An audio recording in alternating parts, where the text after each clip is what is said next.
आज की वीडियो में बात करूंगा कि हमारे घर के अंदर मौजूद इलेक्ट्रिक आयरन, ये जो इस्त्री है, इसके बारे में मैं आपको बताऊंगा कि अगर ये बहुत ज़्यादा गर्म होती है या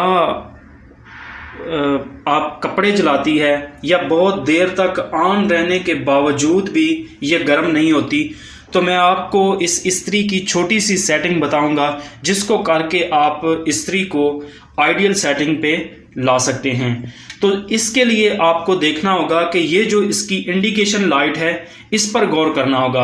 आपको क्या लगता है कि ये जो इंडिकेशन लाइट है ये शो पीस है या दिखाने के लिए वैसे ही लगाई गई है?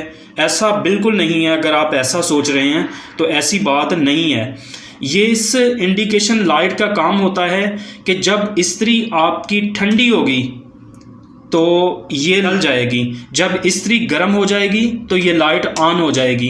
तो इस लाइट पर आपने ध्यान करना है खासकर।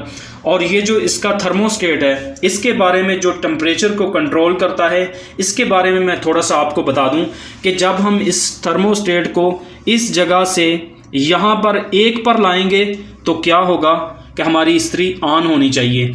अगर हमारी इस्त्री यहाँ पर ही ऑन हो जाती है इस जगह पर, तो क्या होगा कि इस्त्री बहुत ज़्यादा गर्म होगी और कपड़े जलाएगी। लेकिन अगर हमारी इस्त्री यहाँ पर एक, जहाँ नंबर लिखा हुआ है, एक पर जाकर ऑन होगी तो इस्त्री सही गर्म होगी और कपड़े भी नहीं जलाएगी।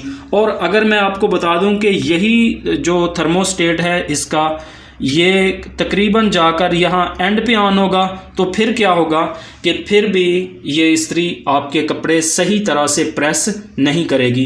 तो इसके लिए क्या करना होगा हमें, ये जो आपको इसका कवर एक नज़र आ रहा है इस जगह पर, इसको खोलना होगा किसी भी स्क्रू ड्राइवर की मदद से। आप जब इसको इस तरह करेंगे तो ये इसका कवर जो है खुल जाएगा। इसके लिए मैं आपको बता दूं कि इसके बिल्कुल नीचे यहाँ पर एक स्क्रू लगा हुआ है, अगर आपको नज़र आ जाए। इस स्क्रू की मदद से आपको, स्क्रू ड्राइवर की मदद से आपको इस स्क्रू को ढीला या टाइट करना होगा, जिसकी मदद से आप इसकी सेटिंग को कर सकते हैं। इससे पहले मैंने एक वीडियो बनाई थी how to repair electric iron. उसके अंदर मैंने बताया था कि इसके अंदर दो किस्म के, दो पत्रीज होती हैं। उनके अंदर एक धात के, ख़ास धात के दो टर्मिनल होते हैं। जब वो टर्मिनल आपस में जुड़ जाते हैं तो क्या होता है कि इस्त्री गर्म होना शुरू हो जाती है। और जब ये टर्मिनल एक टिक की आवाज़ के साथ जुदा हो जाते हैं तो उसके बाद क्या होता है कि इस्त्री बंद हो जाती है। तो आइए सबसे पहले इस स्क्रू ड्राइवर की मदद से जो ये पेच है इसको देखते हैं कि इसको क्या करना। अभी देखें यहाँ पर जो है, इसको जब हम ऑन करते हैं तो क्या होगा कि बिल्कुल एंड पे, मैं आपको दिखा दूं कि ये इंडिकेशन लाइट जो है, अभी देखें बिल्कुल एंड पे जाके ये क्या हुआ है, ये ऑन हुई है। ठीक है। और हालांकि इसको यहाँ एक पे होना चाहिए और फिर इसको ऑन होना चाहिए, लेकिन ऐसा नहीं है। इसको ये देखें, ये एंड पे जाके ये इस्त्री गर्म नहीं होगी और कपड़े प्रेस नहीं करेगी। तो इसकी आइडियल सेटिंग को किस तरह करते हैं, अगर हमारी इस्त्री यहाँ पर ऑन हो जाती है तो फिर ये बहुत ज़्यादा गर्म होगी।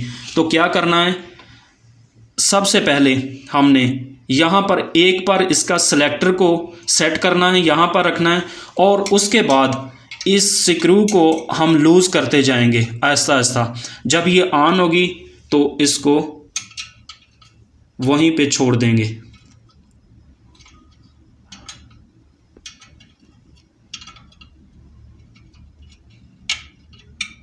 अब ये देखें कि ये जो इंडिकेशन लाइट है ये ऑन हो चुकी है।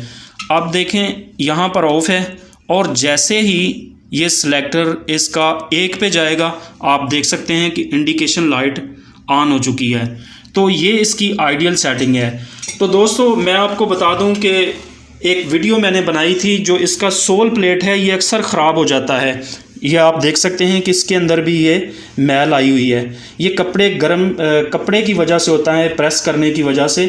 तो इसके लिए बाज़ लोग तो क्या करते हैं कि किसी पेचकस की मदद से, किसी रेगमाल की मदद से इसको इस तरह खराशते हैं और फिर क्या होता है, इसकी सोल प्लेट ख़राब हो जाती है। तो अगर आप किसी पैनाडोल की मदद से या पैरासीटामोल की मदद से इसको साफ़ करना चाहते हैं तो उसके लिए भी एक वीडियो मेरे चैनल पे मौजूद है। आप मेरे चैनल पे जाके वो भी वीडियो देख सकते हैं। तो ये थी इस्त्री के लिए आज की इस तरह की वीडियो, इसकी सेटिंग के बारे में। तो मज़ीद इन्फॉर्मेटिव वीडियो देखने के लिए रिक्वेस्ट है कि मेरे चैनल इलेक्ट्रिकल पावर को सब्सक्राइब कर दें ताकि हर नई आने वाली वीडियो का नोटिफिकेशन बर वक्त आप तक पहुँच सके।